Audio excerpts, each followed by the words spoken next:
I want to congratulate everybody who helped piece this story together, both here and also in Europe, in the Netherlands and Germany. And it's been a wonderful example of the kind of collaboration that can occur. I obviously particularly want to thank Kim and Tonya Illman for actually bringing the discovery to us, allowing us to work on it, and now allowing us to display it here in the Maritime Museum. And it's probably best if I hand over to them to tell their story. Kim and Tonya. It's quite a simple story. We were wandering through the dunes in late January, just after a cyclone had hit up north, and we had quite a lot of rain up in Lancelin and Wedge Island. And as we were wandering around, we noticed there was a tremendous amount of rubbish on the ground, which is really disappointing. The dunes are pristine and there was rubbish everywhere. And I simply decided to take some rubbish home, and I bent down and picked it up, and it was at my feet. It was uncovered, no cork on it, and it was probably about half of it was exposed.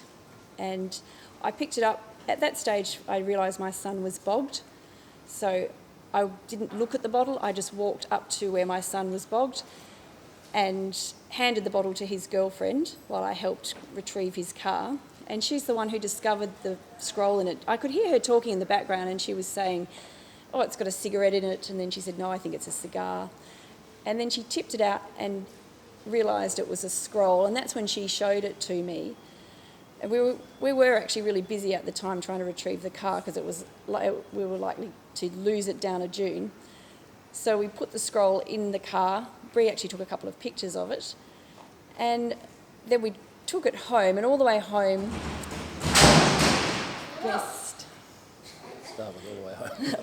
all the way home, our guest that was with us kept saying to me, I said to her, "I'm going to put it in the oven to dry it out," because it was a little bit damp, and we had tried to open it, and a little tiny corner of it tore off, and you will notice that on the piece of paper, there's a little bit missing.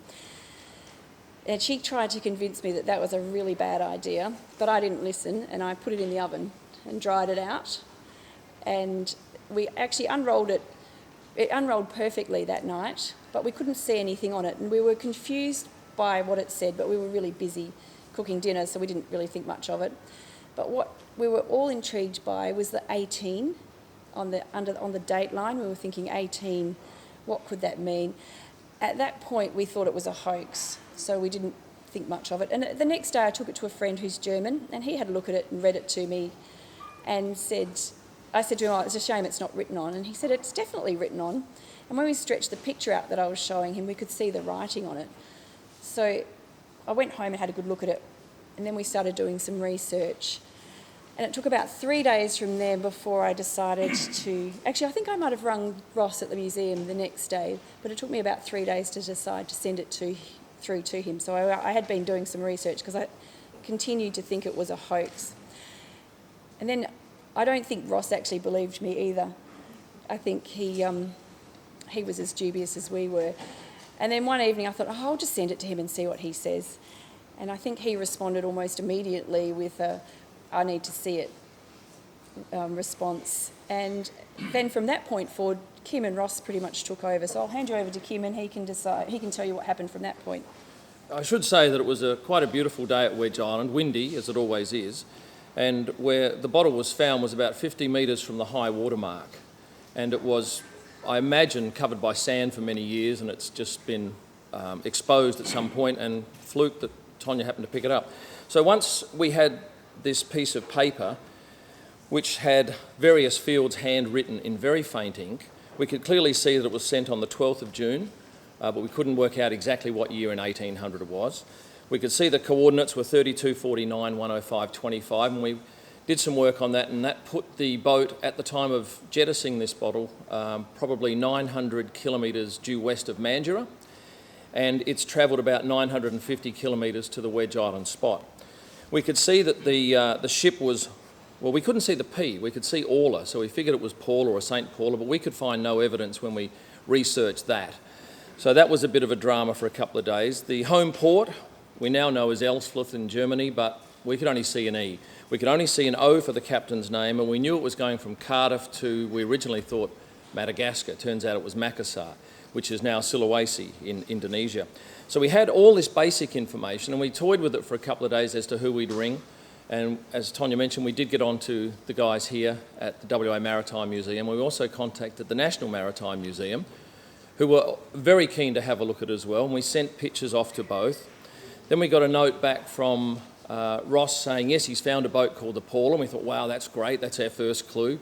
Then we got one back from the National Maritime Museum saying that, yes, we've found that in another Veritas registrar, putting the home port as Ealhsfleth, so we then knew that the E was in fact Ealhsfleth, because on the one that Ross sent us, it had M for Marseille, I believe. So on the back of the document, it asked you to put the coordinates of where it was found. It was found on January 21, 2018 at 5:45 in the afternoon. And over the last 3 weeks, we've just had message after message, some buoying us and getting us excited and some putting the dampener on things, and I thought, oh, maybe it's a hoax. So we would have this ebb and flow as to whether or not it was real. And it wasn't until we got word from the German Meteorological Society that they'd found the actual journal that the captain had filled out on the day amongst their 39,000 journals. And there it said, bottle thrown overboard, 12th of June 1886. And at that point we realised it was real. So for the last couple of weeks we've just been working on fine-tuning all this and making sure that everything's dotted and crossed. And when Guinness World Records confirms it's a world record, which we expect today or tomorrow, it will eclipse the existing world record, which is 108 years, by 23 years. It's been out of human hands for 131 years and 223 days.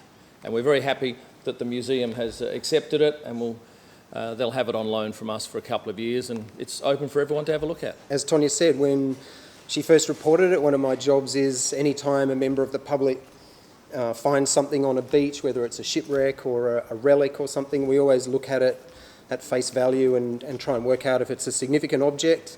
And as Tonya said, a message in a bottle, okay, well, that's interesting. And then when she sent through the photographs, it was like, right, that looks like it could be quite very interesting. So they brought the object in, and we're fortunate we actually have a German-speaking maritime historian on one of our curatorial staff, Christine Pohr, and so we were able to liaise fluently with German colleagues in the their Federal Maritime and Hydrographic Department, and also their National Meteorological Service, which, as Kim said, had the original Paula Journal. And so we were able to look at this to authenticate this find, we really had to look at it from two angles, from the archaeological angle, which is the physical remains of the bottle and the paper itself, and also from the archival angle. And the bottle, that all checked out. We checked that out with some Dutch archaeologist colleagues as well, that made sure that was in the right date range that fitted. And also the paper, you can't really date that paper according to the advice from our paper and textile conservators, but it was consistent with a 19th century paper. It was quite cheaply made and very acidic. But when we started getting into the German archives, they were able to tell us that, yes, this was part of a long-running drift experiment where they were trying to learn about ocean current drifts. It ran from 1864 to 1933, and so probably over 6,000 of these notes in bottles were dropped from ships, and they've had I think 662 returned to them, and this is number 663 now. So they were able to compare with exactly ones from 1886, because the printing and the dates were different on some years, so that checked out. And then because of the fact it had so much information in ink on the note, we were able to compare that directly with the Paula Journal and do a handwriting analysis of their meteorological journal, and it's exactly the same hand. So we think it's the Captain Diekman of the Paula, who probably wrote on this message, put it in this little bottle, threw it overboard, and also wrote in the journal that he had thrown the bottle overboard. So it's quite stunning. I've never really experienced anything that corroborates so fully as this, and the Germans themselves are very... They accept it as an authentic find.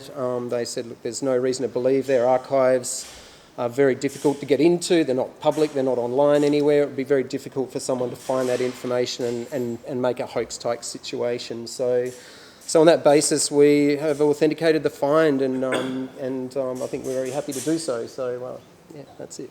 How would you describe? You can send that back to your counterparts back in Germany, or keep it here in your office? In Hamburg.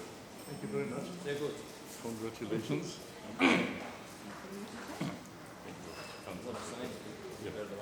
Look, just, of course, it is one of the very early events that is connecting Germany with Western Australia, and particularly Western Australia. We have a number of events over the ensuing 150 years. Can I first of all congratulate Kim and Tonya in particular for finding the bottle after so many years after it has been dropped off. I have to say the delivery of the bottle was in fact very efficient. Finding it has taken a little bit longer. So it's great that we finally got hold of it and put two ends together. The fact that the institute, the Maritime Institute, is from Hamburg, which is my hometown, makes me immensely proud, and particularly gives me a personal connection to this bottle. So, well, again, thank you very much. I'm sure it is finding a good home here for the time being here in the museum, in the Maritime Museum. And many people will come and watch this bottle. And I shall be reporting back to Germany very soon on that note. Thank you very much.